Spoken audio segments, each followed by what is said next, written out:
बिस्मिल्लाहिर्रहमानिर्रहीम। नाज़रीन अस्सलाम वालेकुम। नाज़रीन, जैसा कि आप सबको पता है कि दहशतगर्द जो तंजीमें हैं, जिसमें स्पेशली तहरीक तालिबान पाकिस्तान और अभी जो नई तंजीम नए नाम के साथ आई है तहरीक जिहाद पाकिस्तान, उनके हमलों में मुसलसल इजाफ़ा हो रहा है और उनका जो ज़्यादातर टारगेट है वो पुलिस और सिक्योरिटी एजेंसीज़ के अहलकार है। और ये रिसेंटली जो हुआ है जो में सुई में हमारे जो सिक्योरिटी फोर्सेस है या सिक्योरिटी के इदारे हैं वो मुसलसल हर जगह और मेरे ख़्याल में जहाँ भी उनको हर टाइम पे जब उनको मौका मिलता है पता चल जाता है उनको ट्रेस कर रहे हैं और इनके ख़िलाफ़ ऑपरेशन जो है वो भी जारी है। और मैं समझता हूँ कि गुज़िश्ता ये जो 2023 से इसके गुज़िश्ता जो चंद माह हैं उनमें अगर हम कहें तो हर रोज़ या दूसरे रोज़ जो है एक ऑपरेशन जो है इनके ख़िलाफ़ हुआ है। अभी ये जो अटैक्स में ज़्यादती आई है, अगर हम देखें तो जब से काबिल फ़ाल हुआ है या अमारत इस्लामी आई है अफ़गानिस्तान में, तो उसके बाद उनकी जो हमले हैं या दहशतगर्दी की जो कार्रवाइयाँ हैं उसमें तकरीबन 80% जो है उसमें इजाफ़ा हुआ है और काफ़ी तादाद में 300 से ज़्यादा जो है ना गुज़िश्ता चंद महीनों में हमले हुए हैं, जिनमें तकरीबन सैकड़ों लोग जो है वो शहीद भी हुए हैं और ज़ख्मी भी हुए हैं। अभी अगर हम देखें तो मेरे ख़्याल में पाकिस्तानी कौम और पाकिस्तान के जो इदारे हैं ये जो इस वक्त सूरत हाल लग रही है वो नहीं है जो आज से चंद साल पहले या जो तकरीबन 2 दहाइयों पे जो हम लड़ें पूरी कौम और सिक्योरिटी के इदारे, जिसमें 80,000 के लगभग जो है हमारे लोग शहीद हुए, जिनमें ज़्यादातर सिक्योरिटी फोर्सेस पुलिस और दीगर इदारों के अहलकार शामिल थे। और ये जो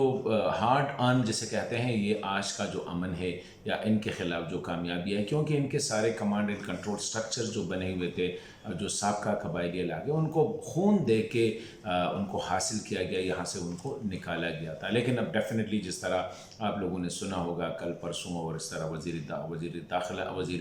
दिफा ने भी कहा और ISPR की तरफ से भी बयान आया, वज़ारत ख़ारिजा ने भी कहा कि ये जो हमले हो रहे हैं इनमें अफ़गानिस्तान की सरज़मीन इस्तेमाल हो रही है और अमारत इस्लामी उनको कंट्रोल करने में या अफ़गान की सरज़मीन डिनाई करने में ताकि वो पाकिस्तान के ख़िलाफ़ इस्तेमाल हो उसमें नाकाम हुए। लेकिन एक बात है कि आज की सूरत हाल और इसके पहले वाली सूरत हाल में बहुत फ़र्क है। अब रियासत जो है वो बिल्कुल यकसू है कि इन लोगों के ख़िलाफ़ जो है ना कोई अपीज़मेंट पॉलिसी नहीं होगी, कोई लीनियंसी नहीं होगी। इनके ख़िलाफ़ हमारे जो सिटीज़न्स है, जो शहरी है, पाकिस्तान के शहरी है, उनको तहफ़्फ़ुज़ फराहम किया जाएगा और इनको छोड़ा नहीं जाएगा। क्योंकि पहले ये होता था कि जब भी इनके ख़िलाफ़ कार्रवाइयाँ होती और ये थोड़े से कमज़ोर हो जाते तो ये ऑफ़र आ जाती थी बातचीत की और बातचीत में ये मज़ीद मुस्तहकम अपने आप को कर देते और वो अक्सर जो है उनके फ़ायदे पे वो जो जितने भी एग्रीमेंट्स हुए हैं उनके फ़ायदे पे उनका एहतमाम हुआ है। तो अभी जो स्टेट का जो या रियासत की जो मैं कहता हूँ जो एहसास है कि अब तो एक कोई अपीसमेंट नहीं होगी, कोई लीनियंसी नहीं होगी और इन्हें जहाँ है और जिस कंडीशन में है उनको ट्रेस और उनको जो है उनको उनका ख़ात्मा किया जाएगा। लेकिन अभी एक बात है कि इस वक्त ये अकेले किसी एक इदारे का काम नहीं है दहशतगर्दों के ख़िलाफ़ लड़ना। मैं समझता हूँ कि इसमें हुकूमत, सिक्योरिटी फोर्सेस के इदारे, फॉरेन ऑफिस, पॉलिटिकल पार्टीज़, मजहबी क़यादत, सिविल सोसाइटी सब ने मिल के और पूरी कौम ने मिल के जो है इनके ख़िलाफ़ लड़ना होगा, एक ज़ुबान होकर लड़ना होगा, क्योंकि ये पाकिस्तान का मसला है, रियासत का मसला है, लोगों की ज़िंदगियों का मसला है। इसके लिए मैं समझता हूँ कि जितना हो सके हमने सिक्योरिटी के इदारों को जो मजबूत करना होगा, इंटेलिजेंस ऑपरेटर्स जो है उनको मजबूत बनाना होगा, क्योंकि इसके बगैर ये नामुमकिन है। और दूसरा ये है कि न सिर्फ ये कि हमने बयानिए पे काम करना है, पूरी कौम ने, सिविल सोसाइटी ने, हुकूमत ने, मजहबी रहनुमाओं ने, सियासी रहनुमाओं ने, सियासी जमातों ने, बल्कि मैं समझता हूँ कि एक कोऑर्डिनेटेड एफर्ट्स होनी चाहिए कि सब मिल के, अगर सिक्योरिटी फोर्सेस है یا پولیس ہے اگر وہ فرنٹلی ان کو فزیکلی کنفرنٹ کر رہے ہیں تو میں سمجھتا ہوں کہ حکومت کا کام ہے کہ اسٹرینتھن کرے جتنا اسٹرینتھن ہو سکے، اور قوم کا کام ہے کہ ان کو سپورٹ پرووائڈ کرے، فراہم کرے، مذہبی جماعتوں کا، سیاسی جماعتوں کا، کہ وہ بیانیے پہ کوآرڈینیٹڈ ایفرٹس کرے. اسی طرح سول سوسائٹی کا بھی یہی ہے، تب یہ جا کے جو ہے اس کو ہم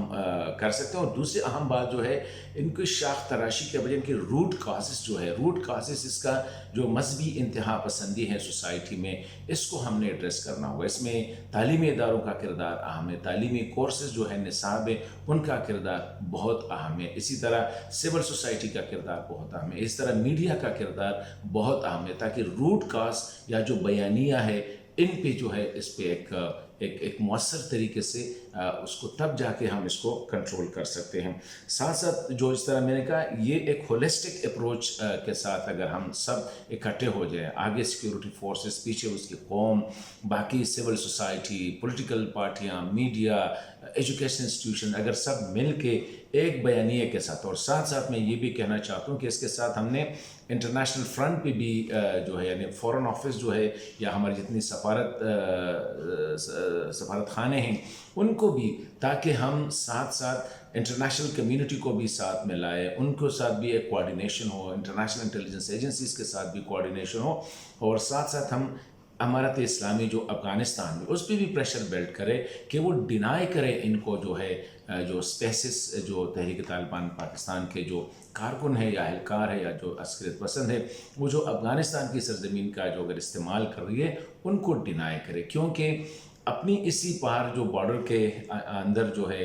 پاکستان کے ادارے، پاکستانی حکومت، پاکستانی عوام ان کو ہینڈل کر سکتی ہے، لیکن اگر اس کو مکمل ان کو جڑوں سے جو ہے اس کا خاتمہ کرنا ہوگا تو اس کے لیے بارڈر کے اس پار یعنی افغانستان میں کابل کے ساتھ کوآرڈینیشن بہت زیادہ ضروری ہے. اور میں سمجھتا ہوں کہ اس کو تھوڑا سا اگر ہم ایک ڈی ایموشنلائز یعنی غیر جذباتی اس میں انوائرمنٹ میں کرے، ایک دوسرے کے ساتھ کوآرڈینیشن، کابل اور اسلام آباد، پنڈی اور کابل کے درمیان ایک کوآرڈینیشن اسٹیبلش ہو، ایک دوسرے کے ساتھ انٹیلیجنس شیئرنگ ہو. اور دوسری بات یہ کہ یہ احساس دلانا ہوگا کہ پاکستان میں امن ہوگا، افغانستان میں امن ہوگا، افغانستان میں امن ہوگا، پاکستان میں امن ہوگا. اور جب پورے خطے میں امن آئے گی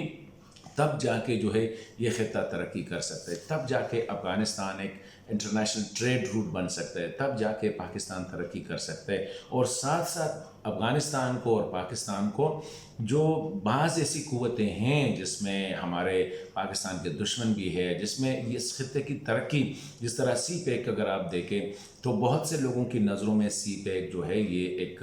کانٹے کی طرح اٹکا ہوا ہے. اور اگر آپ دیکھیں جو اس وقت جو انسرجنسی ہو رہی ہے وہ بھی سی پیک روٹ کے ساتھ، مطلب ہے کہ ڈی آئی خان سے لے کر گوادر تک جو ہے پشتون بیلٹ ہے، بلوچ بیلٹ ہے، اس میں اسی بیلٹ میں ہو رہی ہے. تو ان سب پہ ہم نے نظریں رکھنی ہوگی، تب جا کے ہم اس خطے کو امن کا گہوارہ بنا سکتا ہے. اور جب امن آ جائے گی تو ظاہری بات ہے تجارت آ جائے گی، بزنس، ٹریڈ، ڈیولپمنٹ ہوگی اور لوگوں کی زندگیاں جو ہے وہ آسان ہوگی. لیکن اس کے لیے میں سمجھتا ہوں کہ پاکستان کے اندر اور انٹرنیشنل کمیونٹی بشمول افغانستان سب نے اکٹھے ہو کے کام کرنا ہوگا، تب جا کے اس جو محنت ہے، یہ جو بیماری ہے، اس سے یہ خطہ جو ہے چھٹکارا حاصل کر سکے گا.